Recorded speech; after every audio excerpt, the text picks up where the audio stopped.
Eu sou o Calu Leão e vou te conduzir nesse relaxamento, facilitando a chegada do seu sono.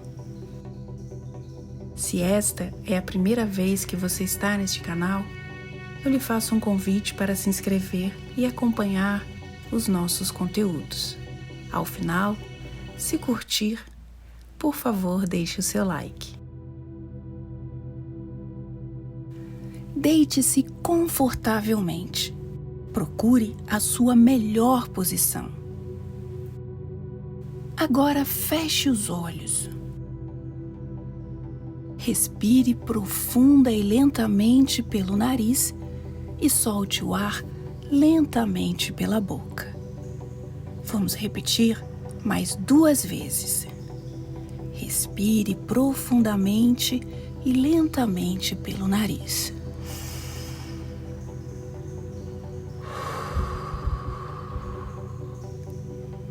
Solte o ar lentamente pela boca. Mais uma vez. Respire profunda e lentamente pelo nariz.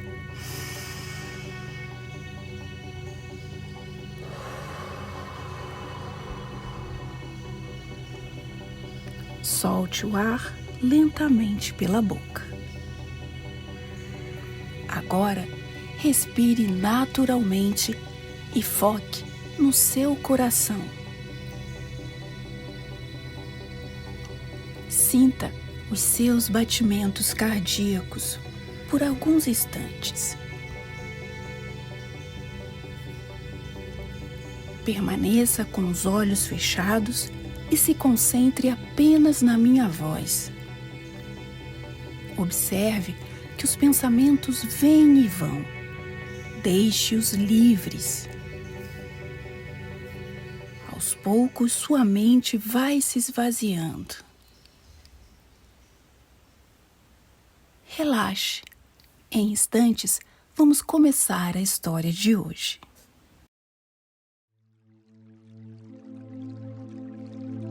O Santo Graal, a sua origem e Jesus. O Santo Graal é geralmente identificado como um cálice ou taça que Jesus Cristo utilizou na última ceia e também onde parte do seu sangue foi depositado durante a sua crucificação. A história do Santo Graal, no entanto, é uma evolução de histórias medievais e cristãs e no imaginário popular é hoje uma expressão para sugerir o fim de uma jornada, o tesouro absoluto ou o bem mais precioso. Ao longo dos milênios, o Graal já foi descrito como um prato, um cibório, espécie de cálice, uma travessa, uma pedra e até mesmo uma linhagem familiar, dependendo da história que é contada e do mito sustentado. Das lendas do Rei Arthur até os filmes de Indiana Jones, e chegando ao romance O Código da Vinci de 2003, o Santo Graal aparece na cultura popular por séculos. Suas histórias parecem não ter fim, pois os mistérios que rodeiam este santo objeto nunca foram concluídos. Você sabia que não existem referências sobre o Santo Graal na Bíblia? Existem muitas procedências para a etimologia da expressão Santo Graal. Alguns estudiosos dizem que a palavra Graal vem do latim, a partir da palavra gradalis, derivado do latim clássico crater, que significa vaso. Na Bíblia, nada é dito sobre a utilização de um cálice ou vaso por Jesus. Esta interpretação se relaciona com as histórias criadas no período medieval, que identificavam o Santo Graal como um recipiente que Jesus Cristo teria utilizado durante a última ceia. José de Arimateia teria sido o discípulo de Jesus que recolheu o sangue jorrado de Cristo quando ele recebeu o chamado golpe de misericórdia com uma lança. Foi a partir de 1200 depois de Cristo que as histórias medievais começaram a retratar José de Arimateia como o primeiro guardião do Santo Graal e a sua jornada com este objeto.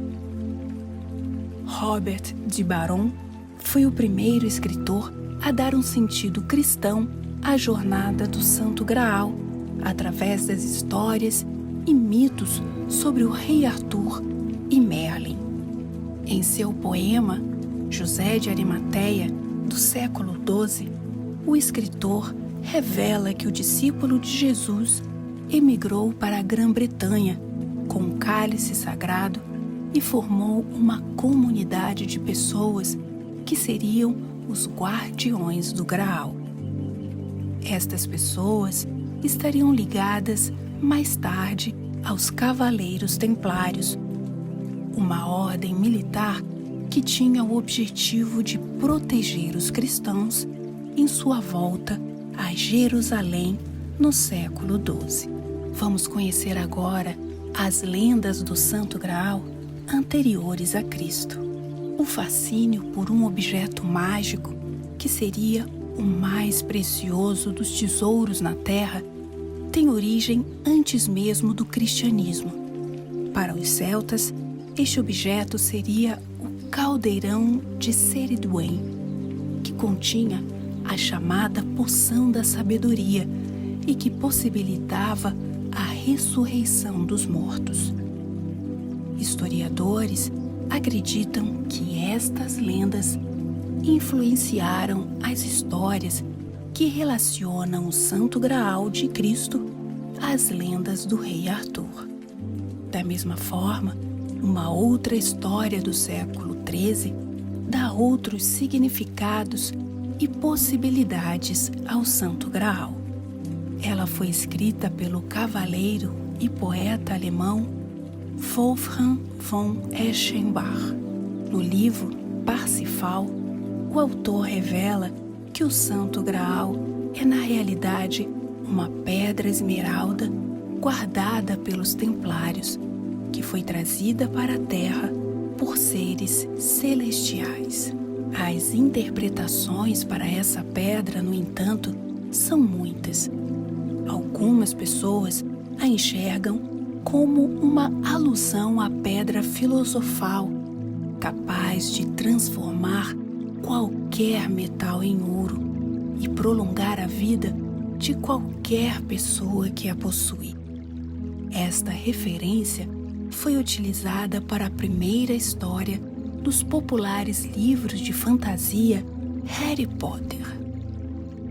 Uma outra possibilidade para a pedra, descrita pelo alemão, é de que ela era uma esmeralda da coroa de Lúcifer, um dos mais poderosos anjos do exército de Deus, que se rebelou contra ele. Outra interpretação é de que a esmeralda ficava na realidade na própria testa de Lúcifer e que funcionava como seu terceiro olho. Quando o anjo desceu ao mundo inferior, a esmeralda se partiu e parte dela caiu na terra, sendo este pedaço de pedra o Graal. Esta é uma das mais controversas explicações para o Santo Graal, mas foi apenas uma das inúmeras histórias medievais que utilizaram o Graal para simbolizar e colorir romances que se tornaram extremamente populares em séculos passados. Este conteúdo foi publicado no site Hipercultura. Agora eu deixo vocês na companhia de uma música suave.